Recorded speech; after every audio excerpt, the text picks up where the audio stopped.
नमस्कार, अलवर 24 न्यूज़ में आप सभी का बहुत बहुत स्वागत है। इस वक्त मेरी मौजूदगी है आरआर कॉलेज, राज ऋषि कॉलेज के मुख्य दरवाजे के बिल्कुल ठीक सामने। और यहाँ पर राज ऋषि कॉलेज के मुख्य दरवाजे के बिल्कुल ठीक सामने यहाँ छात्र द्वारा कई दिनों से लगातार अनिश्चितकालीन भूख हड़ताल जारी की गई है। कॉलेज प्रबंधन और कॉलेज प्रशासन की जो नीति है, उनकी जो नियमावली है या उनके जो कई सारे जो दिशा निर्देश हैं, उनके विरोध में ख़ास तौर से जो विशेष बात है, वो सेकंड सेमेस्टर के परीक्षा परिणामों को लेकर के यहाँ छात्र अनिश्चितकाल भूख हड़ताल पर मौजूद हैं। उन्हीं से पूछेंगे कि क्या उनकी मांगें हैं प्रशासन के द्वारा, महाविद्यालय प्रशासन के द्वारा उनके बीच में क्या-क्या बातचीत हुई है, क्या-क्या आश्वासन आपस में एक दूसरे को दिए गए हैं। इन सारे तमाम सवाल इन लोगों से हम लोग करेंगे। तो आप बिल्कुल मेरे ठीक पीछे देख रहे हैं, यहाँ पर बिल्कुल स्पष्ट शब्दों में लिखा हुआ है, राज ऋषि महाविद्यालय अलवर अनिश्चितकालीन भूख हड़ताल। और जो निवेदक है, जो छात्र जो नेता हैं, छात्र राजनीति के जो नेता हैं, उन्होंने इस अनिश्चितकालीन भूख हड़ताल का भी आयोजन किया है। यहाँ पर बहुत सारे साथी हैं, उनसे हम लोग बातचीत करेंगे। क्या नाम है आपका? अंकित गुजर। अंकित गुजर जी, किस मसले और किस विषय को लेकर के और क्या ऐसी शिकायत है महाविद्यालय प्रबंधन से कि आपको अनिश्चितकाल भूख हड़ताल के लिए बैठना पड़ा? देखिए 21 तारीख को पिछले 21 नवंबर को रिजल्ट आया था सेकंड सेमेस्टर का। रिवेल का रिजल्ट था। उससे 1.5 महीने पहले रिजल्ट में बच्चे पास थे।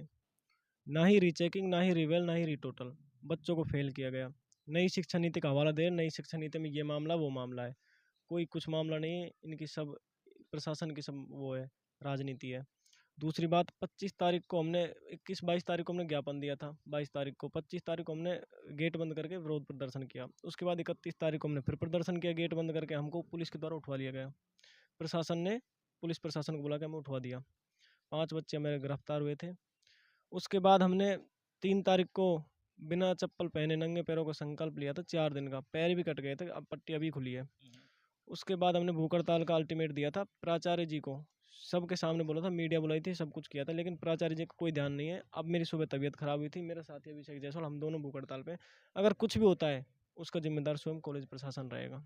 अ, अंकित गुजर ने बताया कि उनका ये हाथ बिल्कुल आप देख भी रहे हैं कि उस पे कैनुला लगा है और उन्होंने बताया है कि कल शाम को और ख़ास तौर से आज सुबह उनकी तबीयत नासाज़ हो गई। और क्या कॉलेज की तरफ से कोई मेडिकल टीम आप सभी के जो स्वास्थ्य की परीक्षण के लिए? कुछ भी नहीं, कॉलेज की तरफ से कुछ नहीं। हमने पर्सनल फ़ोन किया था, पर्सनल फ़ोन करके हमने बुलाए, पर्सनल फ़ोन करके ही हमारे ये सब कुछ लगा है। सुबह तबीयत खराब होने पर ये गया था मेरे साथी, लेके आया था। कुछ नहीं है, कोई कॉलेज प्रशासन कुछ ध्यान नहीं दे रहा।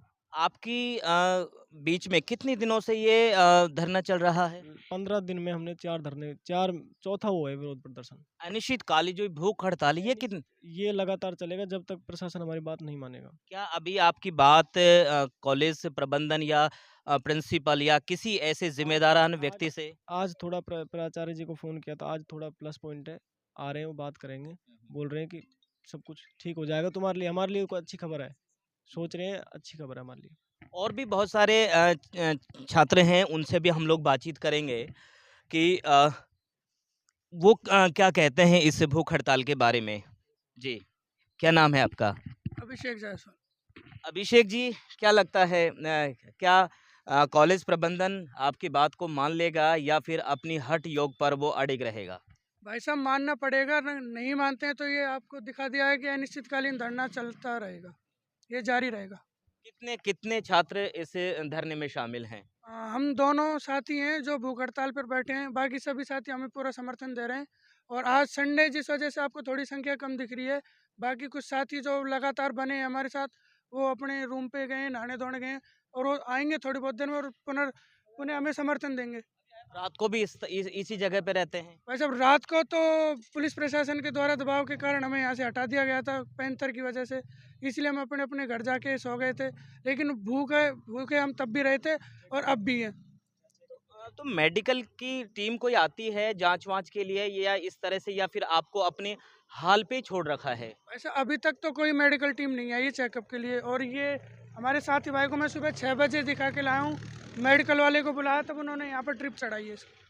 अब एक तो सेकंड सेमेस्टर का रिजल्ट है, इसके अलावा दूसरी क्या मांग है? भाई साहब, सेकंड सेमेस्टर की हमारी मुख्य मांग ये है कि जो बच्चे फेल करें ना, उनको कम से कम इस साल के लिए बैक प्रमोट किया जाए। ये हवाला देते हैं कि NEP 2020 के हिसाब से कोई नियम नहीं है, लेकिन जैसा कि हमें ज्ञात है कि कोरोना के टाइम पे बोर्ड तक को भी प्रमोट किया गया था, तो हमारी मांग सिर्फ इतनी सी कि इस साल के लिए बच्चों को प्रमोट किया जाए। इनकी मांग सिर्फ इतनी है कि जो परीक्षा परिणाम जो दिया है महाविद्यालय के द्वारा, उसमें इस बार बच्चों को एक इज़ाफ़ा हो, उसमें एक फ़ायदा मिले, जिससे बच्चों का जो एक भविष्य है, वो बचा रह सके और उनकी जो 1 साल है, वो बच सके। उन तमाम मुद्दों को लेकर के आप ये यहाँ देख रहे हैं, ये 2 छात्र हैं जो भूख हड़ताल पर बैठे हैं, बाकी और जो छात्र हैं, वो उनके सपोर्ट के लिए, उनके समर्थन में यहाँ पर मौजूद हैं लगातार।